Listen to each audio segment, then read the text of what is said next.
I recently went on a little bit of an internet hunt to see if I could find a good quality, usable camera in 2025 for less than $100. Now, this is not a super easy task because cameras have gotten so expensive and you're most likely going to be spending thousands upon thousands of dollars on a high-quality modern camera. But I did some digging to see what I could find for a really cheap price that could still give you good results today. And I landed on this. This is the Canon 50D. The Canon 50D came out back in 2008, and it was kind of Canon's mid to high range APS-C DSLR. It wasn't one of their cheaper models, but it also wasn't their most high-end model. It kind of was right there in the middle, kind of a prosumer level camera, and it had some pretty advanced features for its time. So I'm going to put it through the paces and see if you can still use it today. For once, I actually have a really pretty location to do some test shots with this, so let's head outside and let's try it out. Well, welcome. You have joined me in the beautiful Colorado Rocky Mountains, and I'm going to use this Canon 50D and see if I can get some beautiful photos with this old camera and see if it can capture the landscape around me in a pretty way. So let's check it out.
Okay, now that we've gotten a couple sample photos with this camera, let me tell you a little bit about why I chose this camera. The first major reason was the price. I picked this thing up for just a little over $60. That's so cheap. That's like a tank of gas. Like, this is a really cheap camera. Of course, this camera is, 15 plus years old, so it's obviously really depreciated in that time. You can pick this up regularly for less than 80 bucks. And if you really search, you can probably find it closer to 50 or 60. These cameras have gotten really cheap. However, I am well aware that there are plenty of old cameras out there that are really cheap. So why did I go with the Canon 50D specifically? Well, I think that one of the major reasons for this is that I think it perfectly blends affordability with decent features that hold up in the modern day. You see, this camera has a 15 megapixel APS-C sized sensor. Now, relative to our more modern cameras, 15 megapixels does not seem like a lot of resolution. We've got cameras these days with 60 or 100 megapixels, but back in 2008, 15 megapixels was a pretty high resolution. You have to think that the predecessor to this camera, the Canon 40D, only had 10 megapixels, and that's what a lot of cameras from this era had. And jumping up from 10 to 15 megapixels is, I think, a pretty significant increase. That's 50% more pixels. And I feel like at 10 megapixels, you're going to really struggle to really get any cropping room, and your resolution is really going to be limited. But I feel like at 15, you're stepping up to just enough resolution to where you can really hold up for the vast majority of, posting on social media and doing basic prints of the world today. Now, you have to keep in mind that just a few years ago, almost all smartphones were shooting with 12 megapixel sensors, and I don't feel like people really complained that smartphone cameras were too low in resolution. So 15 megapixels, I think, is a good starting place, and I feel like it can get you 95% of the way there in almost all situations, and unless you're doing super heavy cropping or super big prints, this honestly is a very decent resolution, even in 2025. Now, as I said earlier, this camera has a couple significant upgrades, especially when it comes to that sensor over something like the Canon 40D. I feel like those older 40D, 30D, 20D, those older Canon cameras aren't cheap enough to make it worth it to not upgrade to something like the 50D. Those cameras can sometimes be had for 50 or 40 bucks, but for 20 or 30 bucks more, I think it's definitely worth it to step up and get the higher resolution sensor in the Canon 50D. Now, if this camera is, I believe, a better option than, say, the 40D, how does it compare to something newer like the Canon 60D? Well, the Canon 60D usually sells, for what I've seen, for around $100 or a little more. So you're going to be spending a little bit more money on that camera, maybe 40 or 50 bucks more. And that's a pretty significant difference. And in a lot of ways, the Canon 50D actually has some advantages over the 60D. Now, not in all ways. The Canon 60D has a newer, more high-quality sensor, as well as a flipping screen, better video features, and just some more modern technology.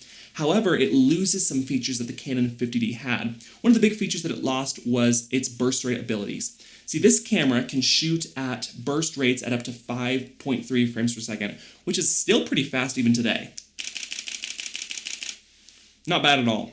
The Canon 60D actually dropped that burst rate down to about 5 frames per second. So it's even slower in burst rates in this camera, which seems like an interesting thing to me, that on a newer camera, it's actually slower for photos, which, I mean, might not make a big difference for you if you're just doing like landscapes, but if you're doing sports or wanting to get into wildlife, having that faster frames per second is pretty nice on this camera. Another thing that the 60D lost was they kind of stepped down the quality of that camera. You see, whenever this came out, Canon did not make the Canon 7D, which was the super high quality kind of sports and wildlife focused APS-C camera. I actually owned the Canon 7D many years ago, and it was a great camera. And when I feel the Canon 50D, it feels very similar to that camera. It feels sturdy, it feels heavy, and it feels really substantial. It's much more in line to me with the feeling of like a 7D or a 5D. When they upgraded to the Canon 60D, they made it a little cheaper. Now, I have not personally had much experience with the Canon 60D, but I have used a Canon 80D, which is very similar in kind of its feel, and it definitely feels a little bit lower quality, a little bit cheaper. The body does not feel quite as sturdy and quite as just heavy and substantial. So I think that if you're looking for long-term durability, this camera has actually a leg up over the newer Canon cameras like the 60D, the 70D, the 80D. This just has a really substantial and durable old school DSLR body.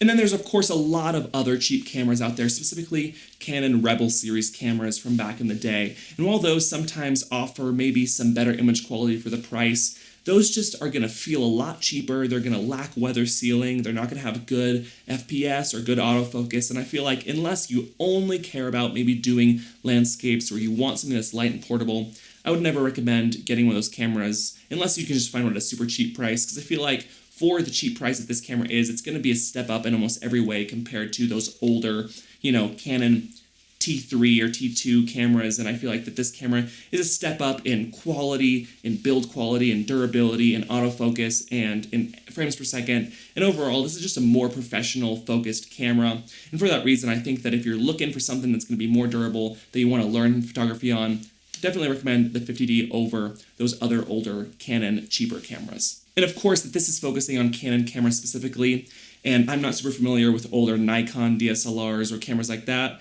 So of course, do your own research on how those older cameras compare to something like the Canon 50D. But in my experience, as someone who's used Canon for years, this camera holds up incredibly well. Now, of course, things like the autofocus, you're going to be relying mostly on center point autofocus, but I actually found it to be decently accurate.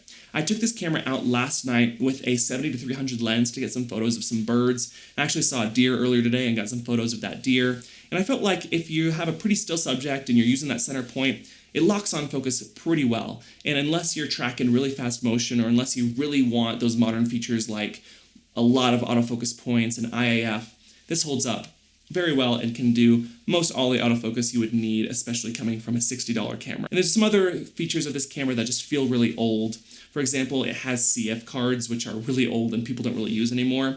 Now, my solution for this is I actually got a CF card to SD card adapter, and you can actually put an SD card into this adapter and put it into your CF card. So if you just want to use SD cards, pick up one of these adapters. They're pretty cheap, and you won't have to worry about having to get CF card readers or anything like that.